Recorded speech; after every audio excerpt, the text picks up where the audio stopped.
ಇಲ್ಲಿ ನೀವು ಸಮಗ್ರ ಕೃಷಿ ಏನು ಮಾಡ್ತಾ ಇದ್ದೀರಿ? ಬಾಳೆ ಹಾಕಿದ್ದೀರಿ, ಅರಿಶಿನ ಇದೆ, ಮಧ್ಯದಲ್ಲಿ ಇನ್ನೇನೋ ಒಂದು ಗಿಡ ಹಾಕಿದ್ದೀರಿ. ಯಾವ ರೀತಿಲಿ ಇದನ್ನ ಪ್ಲಾನ್ ಮಾಡ್ತೀರಿ? ಮತ್ತೆ ಇದಕ್ಕೆ ಏನಾದ್ರು ಸ್ಟ್ರಾಟಜಿ ಇದೆಯಾ? ವರ್ಷದ ಬೆಳೆ 6 ತಿಂಗಳು 3 ತಿಂಗಳು ಈ ಟೈಪ್, ಮತ್ತು 30 ಡೇಸ್ ಬೆಳೆ, ಈ ಥರ ಸ್ಪ್ಲಿಟ್ ಮಾಡ್ಕೊಳ್ತೀವಿ. ಸೊ ಈ ಒಂದು ಮಿಶ್ರಿತ ಬೆಳೆಯಿಂದ ವರ್ಷಕ್ಕೆ ಎಷ್ಟು ಆದಾಯ ನೀವು ಗಳಿಸ್ತೀರಾ ಸರ್? ಏನಿಲ್ಲ ಅಂದರೂ ನಿಮಗೆ ಒಂದು 8 to 10 lakhs ವರ್ಷಕ್ಕೆ ಸಿಗುತ್ತೆ ನಿಮಗೆ. ನಾವೇನಾದರೂ ವ್ಯಾಲ್ಯೂ ಆಡೆಡ್ ಪ್ರಾಡಕ್ಟ್ ಮಾಡಿದ್ರೆ ಎಷ್ಟು ನಮಗೆ ಲಾಭ ಹೆಚ್ಚುತ್ತೆ ಸರ್? ಮಾಡಿದ್ರೆ ನಿಮಗೆ ಪ್ಲಸ್ ಒಂದು 3 to 4 lakhs ಸೇರಿಸಿ ಬರುತ್ತೆ. ಫ್ರೀಡಮ್ ಫಾರ್ಮಿಂಗ್ ಕನ್ನಡ ಯೂಟ್ಯೂಬ್ ಚಾನಲ್ಗೆ ಸ್ವಾಗತ. ಸಮಗ್ರ ಕೃಷಿ ಮಾಡೋದ್ರಿಂದ ನಮಗೆ ಎಷ್ಟು ಲಾಭ ಸಿಗುತ್ತೆ, ಅಥವಾ ಯಾವ ರೀತಿಲಿ ನಾವು ಸಮಗ್ರ ಕೃಷಿಯನ್ನು ಮಾಡಿದ್ರೆ ನಮಗೆ ಹೆಚ್ಚಿನ ಲಾಭ ಸಿಗುತ್ತೆ ಅನ್ನೋದು ನಮ್ಮ ಮೆಂಟರಿಂದ ಇವತ್ತು ಡೈರೆಕ್ಟ್ ಆಗಿ ತಿಳ್ಕೊಳ್ಳೋಣ. ಇವರು ಏನೆಲ್ಲ ಬೆಳೆಯನ್ನು ಬೆಳೀತಾರೆ, ಅದರ ಮೌಲ್ಯವರ್ಧನೆ ಹೇಗೆ ಮಾಡ್ತಾರೆ, ಜೊತೆಲಿ ತಮ್ಮದೇ ಆದ ಔಟ್ಲೆಟ್ ಅಲ್ಲಿ ಇವರು ಅದನ್ನ ಇಟ್ಟು ಮಾರಾಟ ಮಾಡ್ತಾ ಇದ್ದಾರೆ. ಸೊ ಮೊದಲಿಗೆ ಅವರನ್ನ ವೆಲ್ಕಮ್ ಮಾಡೋಣ. Welcome to the show sir. ನಮಸ್ಕಾರ. ನೀವು ಏನೆಲ್ಲ ಬೆಳೀತಾ ಇದ್ದೀರಿ ಅದನ್ನ ಮೊದಲು ವೀಕ್ಷಕರಿಗೆ ತಿಳಿಸ್ಕೊಡಿ. ನಾವು ನಮ್ಮ ತೋಟದಲ್ಲಿ ನಾವು ಅರಿಶಿನ ಬೆಳಿತೀವಿ, ಕಡಲೆಕಾಯಿ ಬೆಳಿತೀವಿ, ಎಳ್ಳು ಬೆಳಿತೀವಿ. ಅದು ಬಿಟ್ಟು ತೆಂಗಿನಕಾಯಿ ಗಿಡ ಇದೆ, ಒಂದು 800 ಮರಗಳಿದೆ ತೆಂಗಿನ ಗಿಡಗಳು. ಅದು ಬಿಟ್ಟು ಕೆಲವೊಂದು ಟೈಮು ಬೇರೆ, ಆಮೇಲೆ ತುಪ್ಪ ಮಾಡ್ತೀವಿ, ನಾಟಿ ಹಸು ಇದೆ, ತುಪ್ಪ ಮಾಡ್ತೀವಿ. ಆಮೇಲೆ ಮಧ್ಯ ಇಂಟರ್ ಕ್ರಾಪಿಂಗ್, ಮಿಕ್ಸ್ಡ್ ಸಮಗ್ರ ಕೃಷಿಯಲ್ಲೇ ಮಿಕ್ಸ್ಡ್ ಫಾರ್ಮಿಂಗ್ ಕಾನ್ಸೆಪ್ಟಲ್ಲಿ ಶುಂಠಿ, ಮ್ಯಾಂಗೋ ಜಿಂಜರ್, ಆಮೇಲೆ ಕರಿಬೇವಿನ ಸೊಪ್ಪು, ನುಗ್ಗೆ ಸೊಪ್ಪು, ಈ ಥರ ತುಂಬ ವೆರೈಟೀಸ್ ಇದೆ. ಅದ್ರ ಜೊತೆಗೆ ನಿಮಗೆ ಬೇವಿನ ಗಿಡ, ಕಾಡು ಬೇವು, ಮತ್ತು ಮಾವಿನಕಾಯಿ, ಈ ಥರ ಸುಮಾರು ವೆರೈಟೀಸ್ ಇಟ್ಟಿದ್ದೀವಿ. ಈ ಎಲ್ಲ ಗಿಡಗಳನ್ನ ಎಷ್ಟು ಎಕರೆ ಭೂಮಿಲಿ ನೀವು ಬೆಳೆಸಿದ್ದೀರಾ ಸರ್? ಇವಾಗ ನಮ್ಮದ್ರಲ್ಲಿ ನಾವು ಎಕ್ಸಾಕ್ಟ್ ಇದೀವಲ್ವ, ನಾವು ಹೋಗಿ ನಮ್ಮ ಫಾರ್ಮಲ್ಲಿ 20 acres ಇದೆ. ಅಲ್ಲಿ 20 ಎಕರೆಯಲ್ಲಿ 8 ಎಕರೆ ಬಂದ್ಬಿಟ್ಟು ಬೆರು ನಮ್ಮ ಹಸುಗಳಿಗೆ ಇಟ್ಟಿದ್ದೀವಿ. ಆ 8 ಎಕರೆಯಲ್ಲಿ ನಮ್ಮ ಹಸುಗಳಿಗೆ ಮೇವು, ಅದು ಬಂದ್ಬಿಟ್ಟು ಗ್ರೇಸಿಂಗ್ ಲ್ಯಾಂಡ್, ಫ್ರೀ ಗ್ರೇಸಿಂಗ್. ನಾವು ಡೈಲಿ ಬಂದ್ಬಿಟ್ಟು ಅಲ್ಲಿ ಫ್ರೀ ಗ್ರೇಸಿಂಗ್ ಬಿಡ್ತೀವಿ ಈವ್ನಿಂಗ್. ಸೊ ಆ 8 ಎಕರೆ ಬಂದ್ಬಿಟ್ಟು it is just for free grazing. ಮತ್ತೆ ಬಾರ್ಡರ್ಸ್ ಅಲ್ಲೆಲ್ಲ ಫಾರ್ಮ್ ಸುತ್ತಲೂ ಬಂದ್ಬಿಟ್ಟು ನಾವು ಪ್ಲಾಂಟ್ಸ್, ಟ್ರೀಸ್ ಹಾಕಿದ್ದೀವಿ, ಸಿಲ್ವರ್ ಓಕು, ಟೀಕ್ ಹಾಕಿದ್ದೀವಿ. ಅಲ್ಲಿ ಬಂದ್ಬಿಟ್ಟು ಮಸಾಲ ಹುಲ್ಲು ಅಂತಾರೆ, ಅದು ಹಸುಗಳಿಗಿದೆ. ಸೊ ಅದು ಸ್ಪೆಸಿಫಿಕ್. ಸೊ ಆ 8 ಎಕರೆ ಬಿಟ್ಬಿಟ್ಟು ರಿಮೈನಿಂಗ್ 12 acres ಅಲ್ಲಿ ನಾವು ಫುಲ್ ಫಾರ್ಮಿಂಗ್ ಇರುತ್ತೆ. ನಿಮಗೆ 3 acres to 2 acres ಇರುತ್ತೆ. ಬಾಳೆಹಣ್ಣಿದೆ, ಬಾಳೆಕಾಯಿ ಒಂದು 8 ವೆರೈಟೀಸ್ 9 ವೆರೈಟೀಸ್ ಇದೆ ನಮ್ಮ ಹತ್ರ. ಈ ಥರ ಇದೆ ಸುಮಾರು. ಆಮೇಲೆ ಇನ್ನೊಂದು 2-3 ಕಡೆ ಫಾರ್ಮ್ ಸೆಟಪ್ಪಲ್ಲಿ, ಒಂದರಲ್ಲಿ ಇಲ್ಲಿ ಯಾಕೆ ನಾವು ಕಬ್ಬು ಹಾಕಲ್ಲ ಅಂದರೆ ನಮ್ದು ಇದು ಕಾಡು ಅಂಚಿನಲ್ಲಿ ಇರೋದ್ರಿಂದ ಸ್ವಲ್ಪ ನಮಗೆ ಆನೆಗಳು ಮತ್ತು ಪ್ರಾಣಿಗಳು ತೊಂದರೆ. ಅದರಿಂದ ಇನ್ನೊಂದು ಫಾರ್ಮಲ್ಲಿ ಬಂದುಬಿಟ್ಟು ಅದರಲ್ಲಿ ನಾವು ಈ ಕಬ್ಬು ಆ ಥರ ಐಟಮ್ಸ್ ಎಲ್ಲ ಹಾಕ್ತೀವಿ. ಸೊ ಇಲ್ಲಿ ನೀವು ಸಮಗ್ರ ಕೃಷಿ ಏನು ಮಾಡ್ತಾ ಇದ್ದೀರಿ? ಬಾಳೆ ಹಾಕಿದ್ದೀರಿ, ಅರಿಶಿನ ಇದೆ, ಮಧ್ಯದಲ್ಲಿ ಇನ್ನೇನೋ ಒಂದು ಗಿಡ ಹಾಕಿದ್ದೀರಿ. ಯಾವ ರೀತಿಲಿ ಇದನ್ನ ಪ್ಲಾನ್ ಮಾಡ್ತೀರಿ? ಮತ್ತೆ ಇದಕ್ಕೆ ಏನಾದ್ರು ಸ್ಟ್ರಾಟಜಿ ಇದೆಯಾ? ಅಂದರೆ ಈ ಗಿಡದ ಜೊತೆ ಈ ಒಂದು ಮಿಶ್ರಿತ ಬೆಳೆನ ಹಾಕಿದ್ರೆ ಇದಕ್ಕೆ ಒಂದು ಸಪೋರ್ಟ್ ಸಿಗುತ್ತೆ, ಅಥವಾ ಇದಕ್ಕೆ ಒಂದು ಹಾನಿ ಆಗೋದಿಲ್ಲ, ಈ ರೀತಿ ಏನಾದರೂ ಇದೆಯಾ ನಿಮ್ಮಲ್ಲಿ ಇರುವಂಥ ಒಂದು ಬೆಳೆಗೆ? ಇವಾಗ ನಮ್ಮದ್ರಲ್ಲಿ ನಾವು ಹೆಂಗೆ ಅಂದರೆ ಹೋಲ್ ಫಾರ್ಮಿಂಗ್ನ ಮಿಕ್ಸ್ಡ್ ಫಾರ್ಮಿಂಗಲ್ಲಿ 3 ಸ್ಪ್ಲಿಟ್ ಮಾಡ್ಕೊಳ್ತೀವಿ. ವರ್ಷದ ಬೆಳೆ 6 ತಿಂಗಳು 3 ತಿಂಗಳು ಈ ಟೈಪ್, ಮತ್ತು 30 ಡೇಸ್ ಬೆಳೆ, ಈ ಥರ ಸ್ಪ್ಲಿಟ್ ಮಾಡ್ಕೊಳ್ತೀವಿ. ಬೆಳೆಗೆಲ್ಲ ಆ ಥರ ಇದೆ. ಸೊ ನಾವೇನು ಮಾಡ್ತೀವಿ ಅಂದರೆ ಫಸ್ಟು ಅರಿಶಿನ ಬಂದ್ಬಿಟ್ಟು ನಾವು ಪೆರಿನಿಯಲ್ ಕ್ರಾಪ್ಸ್ ಅಂತೀವಿ, ಅಂದರೆ ವರ್ಷದ ಬೆಳೆ. ಸೊ ಅದೇನಾಗುತ್ತೆ, ಅರಿಶಿನ ನಿಮಗೆ ಎವ್ರಿ ಇಯರ್ ರೈನಿ ಸೀಸನ್ ಮುಂಚೆ ಹಾಕ್ತೀವಿ, ಬೇಸಿಗೆಯಲ್ಲಿ ತೆಗಿತೀವಿ. It is A 1 year 1 circle. So ಅದು ಹಾಕುವಾಗ ಏನು ಮಾಡ್ತೀವಿ ಅಂದರೆ ಅದ್ರ ಜೊತೆ ನಾವು ಮಿಕ್ಸ್ಡ್ ಕ್ರಾಪಿಂಗ್ ಮಾಡ್ತೀವಿ. ಅದ್ರ ಜೊತೆ ನಾವು ಈರುಳ್ಳಿ ಹಾಕ್ಬಿಡ್ತೀವಿ, ಸಾಸಿವೆ ಹಾಕ್ತೀವಿ. ಇವೆಲ್ಲ ಮಿಕ್ಸ್ಡ್ ಫಾರ್ಮಿಂಗ್ ಆಗಿ ಅದ್ರ ಜೊತೆನೇ ಹಾಕ್ಬಿಡ್ತೀವಿ. ಸೊ ಏನಾಗುತ್ತೆ, ಈ ಅರಿಶಿನ ಗಿಡ ಒಂದು ಲೆವೆಲ್ ಹೈಟಿಗೆ ಬೆಳೆಯೋಷ್ಟರಲ್ಲಿ 3 months ಬೇಕಾಗುತ್ತೆ. 3 monthsಲ್ಲಿ ಇಲ್ಲಿ ನನಗೆ ಔಟ್ಪುಟ್ ಬಂದುಬಿಡುತ್ತೆ. ಸೊ ಆ ಲೇಬರ್ ಎಲ್ಲ ಬಂದುಬಿಟ್ಟು ನಾನು ಈ ಮಿಕ್ಸ್ಡ್ ಫಾರ್ಮಿಂಗಲ್ಲಿ ಬೇರೆ ಕ್ರಾಪಲ್ಲಿ ಮಿಕ್ಸ್ ಮಾಡಿ ಹಾಕುವಾಗ ಅದರಲ್ಲಿ ನಾನು ತೊಗೊಂಡ್ಬಿಡ್ತೀನಿ. ಅದರಲ್ಲಿ ಬಾಳೆಲ್ಲೂ ಹಂಗೆ. ಇವಾಗ ಬಾಳೆ ಹಾಕ್ತೀವಿ ಅಂದರೆ ಬಾಳೆ ಬಂದುಬಿಟ್ಟು ನಮ್ಮದು ಏನಾಗುತ್ತೆ ಅಂದರೆ ನಾರ್ಮಲ್ ಬಾಳೆ ಬಂದುಬಿಟ್ಟು ನಿಮಗೆ ಏಲಕ್ಕಿ ಎಲ್ಲ 9 months ಬರುತ್ತೆ. ನಮ್ಮದು ಈ ಸಾವಯವ ಕೃಷಿ ನಾವು ಯಾಕೆಂದರೆ ಏನೇ ಯೂರಿಯಾ ಏನು ಯೂಸ್ ಮಾಡದಿರೋದ್ರಿಂದ ನಾವು ಯೂಸ್ ಮಾಡೋದು ಬೆರು ಬಂದುಬಿಟ್ಟು ಕಡಲೆಕಾಯಿ ಹಿಂಡಿ ಹಾಕೋದ್ರಿಂದ 1 ವರ್ಷ 3 ತಿಂಗಳಾಗುತ್ತೆ ಸೇಮ್ ಔಟ್ಪುಟ್ ಬರೋಕ್ಕೆ. ಸೊ ಏನು ಮಾಡ್ತೀವಿ, ಫಸ್ಟು ಹಾಕದೇಟ್ಗೆ ಬಂದುಬಿಟ್ಟು ಕೊರಿಯಂಡರ್, ಕೊತ್ತಂಬರಿ, ಮೆಂತ್ಯ ಇವೆಲ್ಲ ಎರಚ್ಬಿಟ್ಬಿಡ್ತೀವಿ. ಸೊ ಏನಾಗುತ್ತೆ, ಕಳೆ ಬರೋದು ಕಡಿಮೆ ಆಗುತ್ತೆ, ಜೊತೆಗೆ ಒಂದು ಔಟ್ಪುಟ್ಟು ನಮ್ಗೆ ಸಿಕ್ಬಿಡುತ್ತೆ. ಸೊ ಆ ಟೈಪ್ ಹಾಕ್ತೀವಿ. ಆಮೇಲೆ ಸ್ವಲ್ಪ ಹಾಕಿದಾಗ ಕೆಲವೊಂದು ಟೈಪ್ ಬೀನ್ಸ್ ಹಾಕ್ತೀವಿ ಮಧ್ಯ. ಮತ್ತು ಇನ್ನೊಂದು ಕೆಲವೊಂದು ಟೈಮು ಬೀಟ್ರೂಟು ಕ್ಯಾರೆಟ್ಸು ಈ ಟೈಪು ಮಿಕ್ಸ್ಡಾಗಿ ಹಾಕ್ಕೊಳ್ತೀವಿ.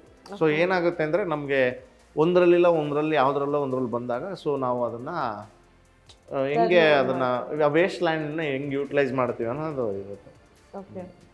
ಸೊ ಈ ಒಂದು ಮಿಶ್ರಿತ ಬೆಳೆಯಿಂದ ವರ್ಷಕ್ಕೆ ಎಷ್ಟು ಆದಾಯ ನೀವು ಗಳಿಸ್ತೀರಾ ಸರ್? ಯಾಕಂದ್ರೆ ಒಂದು ವರ್ಷದ ಕ್ರಾಪ್ ಅಂತಂದ್ರೆ ವರ್ಷವಿಡೀ ಕಾಯಬೇಕು ನಾವು ಆ ಒಂದು ಆದಾಯ ಬರೋದಕ್ಕೆ, ಅಥವಾ ಅದರಿಂದ ಏನೇ ನಾವು ಖರ್ಚು ವೆಚ್ಚ ಕಳೆದು ಲಾಭ ಗಳಿಸ್ಬೇಕು ಅಂದ್ರೆ. ಬಟ್ 3 ತಿಂಗಳಿಗೊಂದು ಕ್ರಾಪ್, 6 ತಿಂಗಳಿಗೊಂದು ಅಂತಂದ್ರೆ ವಾರ್ಷಿಕವಾಗಿ ನಾವೇನಾದ್ರೂ ತಗೊಂಡ್ರೆ, ಇವಾಗ ನಮ್ದು ಈ 3 ಮಂತ್ಸು 6 ಮಂತ್ಸ್ 3 ತಿಂಗಳು 6 ತಿಂಗಳು ಅನ್ನೋದನ್ನ ನಾವು ಖರ್ಚು ಅಂತಾನೆ ಇಟ್ಬಿಡೋಣ. ಓಕೆ. ಸೊ ಅದು ಬಿಟ್ಟರೆ ಇವಾಗ ನಿಮಗೆ ಅರಿಶಿನ ಎಲ್ಲ ನಾವು ಒಂದು ಎಕರೆ ಹಂಗೆ ಹಾಕಿದ್ರು ನಿಮ್ಗೆ ಏನಿಲ್ಲ ಅಂದರೂ ನಿಮಗೆ ಒಂದು 8 to 10 lakhs ವರ್ಷಕ್ಕೆ ಸಿಗುತ್ತೆ ನಿಮಗೆ ಅರಿಶಿನದಲ್ಲಿ. ಸೊ ಅದು ಅಗೈನ್ ಏನು ಹೀಲ್ಡ್ ಅನ್ನೋದು ಇಂಪಾರ್ಟೆಂಟು, ಮತ್ತು ಕ್ವಾಲಿಟಿ ಇದ್ರ ಮೇಲೆ ಡಿಪೆಂಡ್ ಆಗುತ್ತೆ.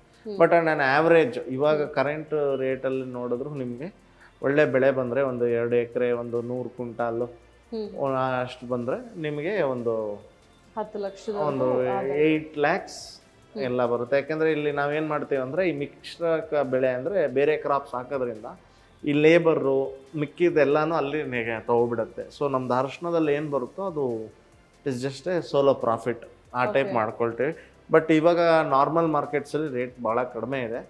ಸೊ ಬಟ್ ನಾನು ಆ್ಯಾವ್ರೇಜ್ ಮಾಡಿದ್ರೆ ಒಂದು 6 to 7 lakhs ಅಟ್ಲೀಸ್ಟ್ ಒಂದು 2 acres ಬರ್ಬೋದು. ಓಕೆ. ನಾವೇನಾದರೂ ಇದಕ್ಕಿನ್ನೂ ಸ್ವಲ್ಪ ಎಫರ್ಟ್ ಹಾಕಿ ವ್ಯಾಲ್ಯೂ ಅಡಿಷನ್ ಮಾಡ್ತೀವಿ ಅಂತಂದರೆ, ನೀವೀಗ ಮಾಡ್ತಿರುವ ಹಾಗೆ ಅರಿಶಿನ ಪುಡಿ ಮಾಡಿದ್ರೆ ಎಷ್ಟು ಲಾಭವನ್ನು ಹೆಚ್ಚಿಸ್ಬೋದು? ಈಗ ನಮ್ಗೆ ಇರುವಂಥ ಲಾಭ 8 ಲಕ್ಷ ನಮಗೆ ಅರಿಶಿನದಿಂದ. ನಾವೇನಾದರೂ ವ್ಯಾಲ್ಯೂ ಆ್ಯಡೆಡ್ ಪ್ರಾಡಕ್ಟ್ ಮಾಡಿದ್ರೆ ಎಷ್ಟು ನಮಗೆ ಲಾಭ ಹೆಚ್ಚುತ್ತೆ ಸರ್? ಇವಾಗ ವ್ಯಾಲ್ಯೂ ಆ್ಯಡೆಡ್ ಪ್ರಾಡಕ್ಟ್ ಮಾಡೋಕ್ಕೆ ಮುಂಚೆ 3 ನೋಡಬೇಕಾಗುತ್ತೆ ನಾವು. ನಮಗೆ ಸಫಿಷಿಯೆಂಟ್ ಪ್ಲೇಸ್ ಇದೆಯಾ ಸ್ಟೋರೇಜ್ಗೆ? ಯಾಕೆಂದರೆ ಅರಿಶಿನ ಹೆಂಗೆ ಅಂದರೆ ನಿಮಗೆ 3 months ಆ ಮಳೆಗಾಲ ಹಂಗೆ ಸ್ಟಾರ್ಟ್ ಆಗೈತಿ, ಹುಳ ಬೀಳಕ್ಕೆ ಸ್ಟಾರ್ಟ್ ಮಾಡಿಬಿಡುತ್ತೆ. ಸೊ ಪ್ರಾಪರ್ ವೇರ್ ಹೌಸಿಂಗ್ ಇದೆಯಾ, ಹೆಂಗೆ ಅದನ್ನು ಕಾಪಾಡ್ತೀರಾ? ಹುಳ ಬೀಳದೆ ಬಿದ್ದಿದ್ದ ಹುಳನ ನೀವು ತೆಗೆದು ಕ್ಲೀನ್ ಮಾಡಬೇಕು, ಅದೆಲ್ಲ ಲೇಬರ್ ಇಂಟೆನ್ಸಿವ್ ಇರುತ್ತೆ. ಸೊ ಅದನ್ನು ಹೆಂಗೆ ಮಾಡ್ತೀರಾ?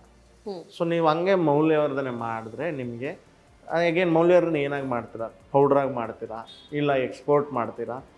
ಮಾಡಿದ್ರೆ ನಿಮಗೆ ಪ್ಲಸ್ ಒಂದು 3 to 4 lakhs ಸೇರಿಸಿ ಬರುತ್ತೆ. ಓಕೆ. ಸೊ ನಾವು ಆ ಲೆಕ್ಕ ಇಟ್ಕೊಂಡ್ರು ಕೂಡ ಮಂತ್ಲಿ ನಮಗೆ 1 ಲಕ್ಷ ಅಂತ ಬರುತ್ತೆ. ಯಾವ ಸಾಫ್ಟ್ವೇರ್ ಕಂಪ್ನಿಲಿ ಕೆಲಸ ಮಾಡಿದ್ರು 10 ವರ್ಷ ಆದ್ಮೇಲೆ ನಮ್ಮ ಪ್ಯಾಕೇಜ್ ಬರುತ್ತೆ. ಓಕೆ. ಸೊ ನಾವೇನಾದ್ರೂ ಮಿಶ್ರಿತ ಬೆಳೆಯನ್ನ ನಾವು ಬೆಳೆಸ್ಬೇಕು ಅಂತಿದ್ದೀವಿ ಅಂತಂದ್ರೆ ಪರ್ಟಿಕ್ಯುಲರ್ ಕ್ರಾಪ್ಸ್ ಇದೆಯಾ, ಅಥವಾ ಏರಿಯಾ ಮೇಲೆ ಡಿಪೆಂಡ್ ಆಗುತ್ತಾ? ಮಳೆ ಇರುವಂತ ಪ್ರದೇಶಗಳಲ್ಲಿ ಈ ತರದ ಬೆಳೆ ಇರಬೇಕು, ಎಲ್ಲಿ ನೀರು ಕಡಿಮೆ ಇರುತ್ತೋ ಸೊ ನೀರಿನ ಒಂದು. ಇವಾಗ ಈ ಅರಿಶಿನ ಅನ್ನೋದು ಅರಿಶಿನ ಬಾಳೆ ಎಲ್ಲ ನೀರು ಆಧಾರಿತ ವ್ಯವಸಾಯ. ವರ್ಷ ಫುಲ್ ಅದಕ್ಕೆ ನೀರು ಬೇಕೇ ಬೇಕು, ಮತ್ತು ಅದು ನೀರು ಜಾಸ್ತಿ ತಗೊಳ್ಳೋದು ವ್ಯವಸಾಯ. ಕಬ್ಬು ಅಷ್ಟೇ, ಇಲ್ಲಿ ಯಾವಾಗಲೂ ನೀರು ಇರಬೇಕು, ಇಷ್ಟು ತಿಂಗಳು ಇರಬೇಕು ಅಂತಲ್ಲ, ವರ್ಷ ಇಡೀ ನೀರು ಇರಲೇಬೇಕು. ಸೊ ಎವ್ರಿ ವೀಕ್ ನೀವು 2 ನೀರು ಕಟ್ಟಲೇಬೇಕು. Whether it is sprinkler drip ಅಥವಾ ಕಟ್ ನೀರು 2 ಟೈಮ್ ವಾರಕ್ಕೆ ಕಟ್ಟಲೇಬೇಕಾಗುತ್ತೆ. ಸೊ ನಾವು ಇವಾಗ ಸ್ವಲ್ಪ ತುಂಬ ಮಳೆ ಇರೋ ಪ್ರದೇಶದಲ್ಲಿ ಏನಾಗುತ್ತೆ ಅಂದರೆ ತುಂಬ ನೀರು ಆಗ್ಬಿಟ್ಟು ತುಂಬ ಮಳೆ ಆಗ್ಬಿಟ್ರೆ ಅರಿಶಿನ ಸೈಜ್ ಬೀಳಲ್ಲ. ಗಿಡ ಚೆನ್ನಾಗಿರುತ್ತೆ ನಿಮ್ಗೆ ನೋಡೋಕ್ಕೆ, ಬಟ್ ವೆನ್ ನೀವು ಅದನ್ನು ಉಳುಮೆ ಮಾಡಿ ಎತ್ತುವಾಗ ಹೀಲ್ಡ್ ನೋಡುವಾಗ ಹೀಲ್ಡ್ ಕಡಿಮೆ ಇದ್ದಿರುತ್ತೆ. ಸೊ ಎಲ್ಲ ಒಂದು ಕರೆಕ್ಟ್ ಒಂದು ಕಾಂಬಿನೇಷನ್ ಎಲ್ಲ ಇರಬೇಕು. ನಾವು ನಾರ್ಮಲಿ ಏನಂದರೆ ಈರುಳ್ಳಿ ಹಾಕ್ತೀವಿ ಅರಿಶಿನದೊಳಗೆ, ಮೇಯ್ನ್ ಈರುಳ್ಳಿ. ಫಸ್ಟ್ 3 months ಆನಿಯನ್ ಹಾಕ್ತೀವಿ. ಸಣ್ಣ ಈರುಳ್ಳಿ, ದಪ್ಪ ಈರುಳ್ಳಿ ಹಾಕಲ್ಲ. ಸಣ್ಣ ಈರುಳ್ಳಿ ಯಾಕೆಂದರೆ ಅದು ಸ್ಪೇಸ್ ಜಾಸ್ತಿ ಹಿಡಿಯಲ್ಲ. ದಪ್ಪ ಈರುಳ್ಳಿ ಹಾಕಿದ್ರೆ ಏನಾಗುತ್ತೆ ಅಂದರೆ ಸ್ವಲ್ಪ ಸ್ಪೇಸ್ ಜಾಸ್ತಿ ಹಿಡಿಯುತ್ತೆ ಅಷ್ಟೇ, ಬೇರೆ ಏನಿಲ್ಲ. ದಪ್ಪ ಈರುಳ್ಳಿ ಹಾಕೋರು ಅದನ್ನು ಹಾಕ್ತಾರೆ, ಸಣ್ಣ ಈರುಳ್ಳಿ ಹಾಕೋರು ಹಾಕ್ತಾರೆ.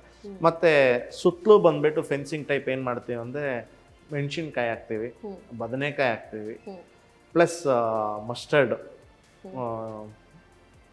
ಸಾಸಿವೆ ಇವೆಲ್ಲ ಹಾಕ್ತೀವಿ ಸುತ್ತಲೂ. ಇವೆಲ್ಲ ಬಾರ್ಡರ್ ಟೈಪ್ ಇರುತ್ತೆ, ಮಧ್ಯ ಇರುತ್ತೆ. ಸೊ ಅರಿಶಿನ ನಿಮಗೆ ಯಾಕೆಂದರೆ ಅರಿಶಿನ ಒಂದ್ಸತಿ ನೆರಳು ಕಟ್ಕೊಂಡ್ಬಿಟ್ರೆ ನಿಮ್ಗೆ 6 months ಆದರೆ ನೆರಳು ಕಟ್ಕೊಂಡ್ಬಿಡುತ್ತೆ. 4-5 months ನೆರಳು ಕಟ್ಟಿದ ಮೇಲೆ ನಿಮಗೆ ಬೇರೆ ಯಾವುದೇ ಒಂದು ವಸ್ತು ಬರಲ್ಲ ನೆರಳಿಗೆ. ಸೊ ಅದಕ್ಕೆ ಮುಂಚೆನೇ ಏನೇನು ಬೇಕೋ ಮಾಡ್ಕೊಳ್ತೀವಿ. ಸೊ ಇವೆಲ್ಲ ಐಟಮ್ಸ್ ಹಾಕ್ಬೋದು ನೀವು.